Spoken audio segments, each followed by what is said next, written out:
Hello and welcome back to the KCC channel. I'm Rob and I hope you're having a wonderful day today. We're gonna look at some ProRevenge today. Now, I had a little bit of a chat with the OP for our first story and they told me how to pronounce their name, and I've tried it, trust me I've tried, but I just can't get it to come out sounding right. So here's their username and they say it's Raycanic with, I just can't do it. I just can't do it. It looks like Reckon It. We'll just go with that. Look at this giant hole you dug for yourself. Now watch as I bury you in it. Let's jump right in. Hello Reddit, longtime lurker and commenter. First time posting. This occurred back in the late 90s in Australia, so Aussie terms will be used. Please do not share or use this in your YouTube or other social media platforms without my explicit permission first. Quick note, we did contact OP and permission has been gained. Names will be changed to protect those involved. This is a very long one. I was in my third and final year at uni, studying archaeology. Due to recurring and severe illness in the second semester of my second year, I had been unable to complete several core subjects and had to repeat them. This included an archaeological field school held in the mid-year holidays where you would implement the techniques you had already learned. This field school was compulsory if you wished to enroll in a particular subject, but not everyone studying was headed in that direction. I had successfully completed the previous year's field school, but due to my illness was unable to complete the associated course, so had to retake them both again. This university has a number of campuses dotted around the country and some overseas. The field school is offered to students on two campuses, the main campus located north of Capricorn and one of its offshoots located even further north of Capricorn. The field schools are held in the area of the main campus, so those participating are required to travel to attend. For some, it's across town. For others, it's several hours in a car. Needless to say, those attending from the sister campus do not do so lightly or cheaply. My lecturer, whom we shall call Matt, was a bloody legend. He was a brilliant lecturer, has authored 2 books, and is still working in his field, albeit at a different university than the one in this story. He knew his crap, was easygoing, friendly, and would sit and share a jug of beer with you on a Friday arvo, and I only ever saw him angry once. This is important for later. Also note that grading went as follows in descending order. HD, pass with high distinction, 85 to 100%. D, pass with distinction, 75 to 84%. C, pass with credit, 65 to 74%. P, pass 50 to 64%, PC, pass conceded 48 to 49%, and N, fail less than 50%. The event. Matt and his counterpart at the sister campus had been granted permission to conduct this particular year's field school in a gully adjacent to a historic and protected and listed cemetery. This gully actually split the cemetery in two and was used basically as a garbage midden. Due to the nature of the gully, there was only space permitted for a specific number of dig sites. Groups were to be allocated a site once they arrived on the first day, after they had decided on their members. As I was living on campus and had no car, I knew I'd be unable to arrive at the field school at the specified beginning times. I'd be a half hour late on the Friday and Monday mornings, and a full hour late on the weekend. I'd spoken to Matt about this, and as we knew each other quite well and had shared jugs of beer quite often, he agreed that I would not be penalized for arriving late, but that I most likely be allocated a group to make up numbers rather than choose my own. It couldn't be helped, so I agreed. This is also important for later. Friday rolls around, I arrive at the site a half hour late, all good, and I'm introduced to my group. There are 4 of us, myself, the only female in the group, but experienced in how the field school is run due to my previous year. Gaza, an older, grizzled male geology student who was taking the course just as a matter of interest. Baza, a young male geology student who, by all other indications, was heading toward a lucrative career in the mining sector. And Daza, another young male geology student, good friends with Baza, also heading towards a lucrative career in the mining sector. All 3 of my counterparts were from the sister campus, so had traveled at some expense to attend. They'd already been allocated a dig site, and when introduced, Matt tells them I've got field school experience, so to utilize my knowledge. Baza and Daza smile and nod, giving me a friendly wave.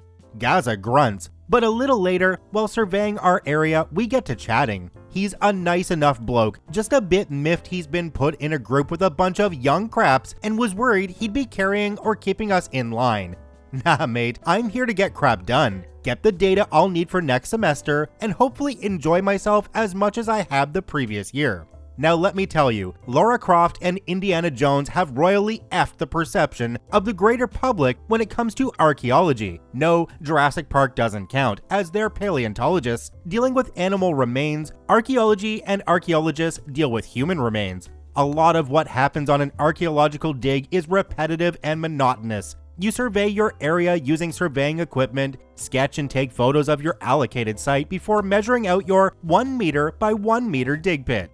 You take more pictures and sketches of the as yet untouched pit, as well as taking an initial soil sample. You scrape off a spit of earth. This is a layer of a predetermined depth, in this case 5 centimeters. And once done, you test the pH levels of the soil you've removed, documenting everything that you've scraped up. Yep, more photos and sketches, before taking more photos and sketches of the pit and anything that may be lodged in there before scraping off another spit. If you hit an object, you remove the soil from around it, but don't actually remove the object until you are removing the layer of soil from beneath it. It must remain in situ to preserve the data.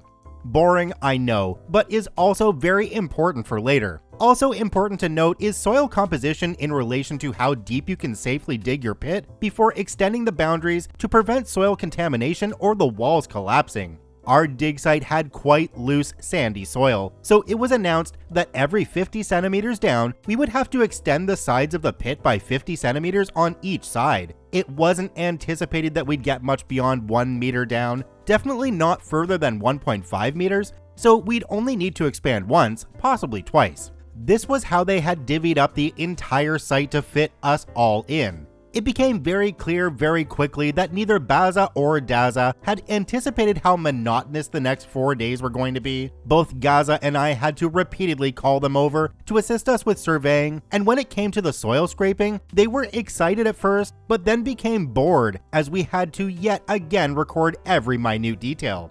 As I was the only one who had thought to bring my camera along, one that required actual film, as this was before inexpensive digital cameras, smartphones were at least 10 years away, and I was a Povo uni student. I was the one responsible for taking photos. This included candid shots of the entire field school, other groups, the lecturers, and our dig site. Day 1 of the field school ends, and we all head back to wherever for the night to kick back, relax, and prepare for another day of toil. The next morning, Saturday, I arrive at the field school 1 hour late, so at 10 a.m., as per the bus schedule. Seeing as how I'd already had this okayed by Matt, I'm not anticipating any issues with my tardiness. I get to the cemetery, and seeing Matt, give him a cheery, "Morning Matt, all good yeah?" Matt turns and glowers at me. I mean, if looks could kill, I'd be right at home in that cemetery with all the other dead people. You know how I mentioned earlier how easygoing and laid back Matt is? And I've only ever seen him angry once? Well, this was that time. Matt was pacing, teeth grinding, fist clenched. He was pissed. Just get to your group and get to work. Matt practically snarled at me. I'm worried now that he's angry with me for being late, even though we'd previously squared it. I'm nervous and worried because we'd had a really good rapport in the past, and now I'm thinking that I've done something that's going to make my last semester at uni hell on earth. Have I done something wrong? I know I was late, but like I told you before the field school, this was the first bus I could get out here. I'm really sorry if that's a problem. Matt sighs and shook his head. No, it's not you. You've done nothing wrong. I just can't deal with it right now, so just go to your dig site and get on with it. I'll talk to you later. I head to my dig site, and what I find there almost has me in tears. When we'd packed up the previous day, our pit was 1 meter by 1 meter square with a depth of 30 centimeters. I now stand before a 1 meter by 1 meter hole in the ground, dug down to a depth of approximately 3 meters. There are mounds of sandy dirt surrounding our pit, and I can see a multitude of objects that have been excavated just sitting there. Other groups are staring at us, but trying to look as though they aren't staring. Nobody will speak to us either.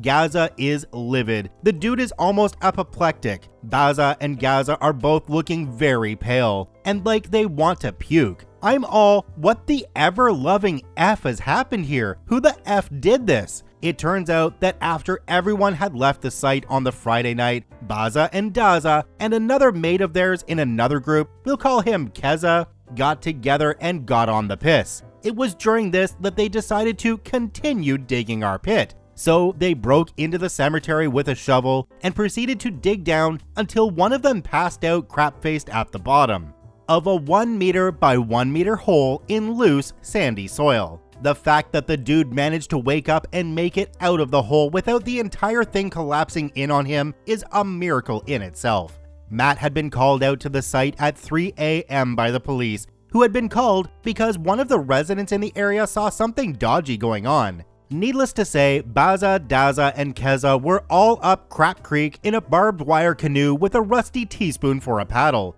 They couldn't leave until they'd sobered up, but had been told that, in no uncertain terms, after the field school finished that day, they were to pack up and F off. Matt and his counterpart would deal with booting them from the archaeological program on the Tuesday after the field school ended. This left Gaza and I in a foobar situation. Luckily for him, Gaza was able to join the group that Keza had been part of, especially since the group were all from the sister campus. I, on the other hand, was left hanging like an unwanted tampon string out of the gusset of a bikini. There were no other groups that could take me, and besides, something had to be done about the cluster crap that was my dig site. So, Saturday ended up with me trying to document whatever I could, and to keep Baza and Daza out of my hair, I gave them my camera and told them to take photographic documentation of every single piece of evidence they had dug up. They had to use the scale measurement and a title board that was supposed to identify the item by date, location, spit level, etc. So off they went with a miniature whiteboard, whiteboard marker, scale measurement, and my camera. This kept them occupied for most of the day, as there was in excess of 200 items that they'd unearthed in their drunken dig for buried whatever the F they were looking for. I ended up filling in that hole, wishing with every shovelful of soil that Baza and Daza were still passed out drunk at the bottom, but such is life. Matt ended up tacking me onto another group in an observational role, as the members of that group were all from my campus and would be in the same second semester class as me. The Revenge. Now, as I previously mentioned, the field school was linked to another class held during the second semester. This class essentially took all of the data and evidence that had been unearthed during the field school, and you examined, tested, collated, and then submitted a report based on those findings as your final assessment piece.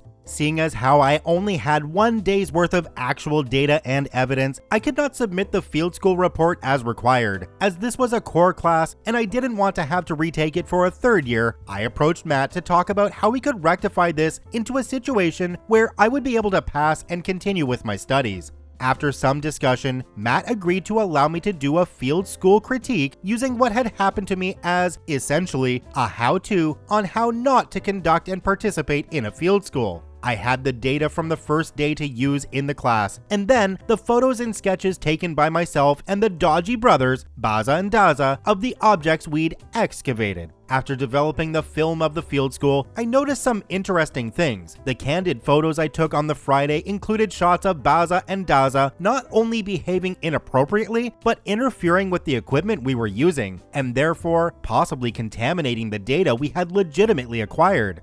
They were also shown to be in areas that we weren't allowed to be in, touching things that didn't belong to them, and also damaging ornaments left on some of the historic graves closest to the dig site. Then, there were the photos that they had taken on the Saturday. They had apparently decided that, because I wasn't overjoyed by the fact they'd completely screwed me over by digging that hole, they'd make the only photographs of the artifacts they'd unearthed unusable by writing inappropriate comments and cursing and slurs towards me on the title board. One of the ones that has stuck in my head was a large clay ceramic clam decoration on which they'd written, "Oh, I do love a day beside the seaside," with a hairy clam. This was the only photo of the clam that had been taken. When we filled the pits back in, we had to reinter the artifacts, so I couldn't just take a new picture. Also, over 200 pieces had been unearthed, remember? And Matt had told me to use everything I'd gathered to write my report, so I used every single photo, including the ones that said I was a C, not in the friendly way most Aussies use the term, and that alluded to wishing sexual violence on me. At the end of the semester, I submitted my report, knowing full well that the best I could hope for was a pass, but that was enough to get me through to my final year. The fallout. I found this out from Matt at the beginning of my final year at uni. So it turns out that when Matt had booted the Dodgy brothers from the archaeological program, they had been allowed to continue on with their degree studying geology, but that they were not allowed to have anything to do with archaeology and were on very thin ice. When I submitted my report and Matt saw the extent of what they had done, kindly documented by themselves on the most part, and just how badly they had screwed me over, Gaza was fine, as the group he'd been moved to had all the appropriate data and had been able to submit a proper field report. He went ballistic. He called a meeting with the deans from both campuses, the Department of Tropical Environments and Societies, Geology Department, and the Department of Anthropology, Archaeology, and Society, Archaeology Department for both campuses. He presented to them my field report, told them about how he'd been teaching me for the past 3 years, and had it not been for the illness affecting me during my second year, how I would have likely completed my degree at this point. He also spoke about my previous field school, my behavior, and had I not been forced to withdraw due to my health, and based on previous work I'd submitted, I would have likely received a D or HD on my work. The fact that I averaged C and D during the time I was ill showed my academic prowess. The fact that the only grade he was able to give me for the report he currently had in his possession was a PC was a blow to my academic record that was wholly undeserved. He said a lot of other things, but the end result was that Baza and Daza were not only expelled from the archaeological program, they were now booted from the geological one as well. Furthermore, they were expelled and blacklisted from the university itself, which meant they could never re-enroll, and any other universities they applied to would be able to see this, and the reasons why. Essentially, they were blocked from being able to obtain any university degree in that area, and to enroll in any university for a different career, they would have to wade through oceans of bureaucratic red tape and jump through so many hoops they'd make the Duracell bunny jealous. Unfortunately, this experience soured me on archaeology as a career path. Luckily for me, I was able to pick up a couple of extra courses in history and English that I graduated with a BA with a major in English literature and a minor in history and archaeology. I went back to uni after a gap year and obtained my graduate diploma in secondary education. So I guess you could say here that Baza and Daza dug their own graves. They even put the dirt back on top of themselves in those graves by taking those pictures and having their comments in them. Sounds to me like the expulsion was completely deserved. I'm just really upset that OP wasn't able to get a better grade because of them. It's a really crappy thing to happen. Thank you to OP for granting permission to use their story from the ProRevenge subreddit. They are linked in the description down below. Please go check them out. Check out one of these other videos, and if you haven't yet, please hit that subscribe button for more daily Reddit stories.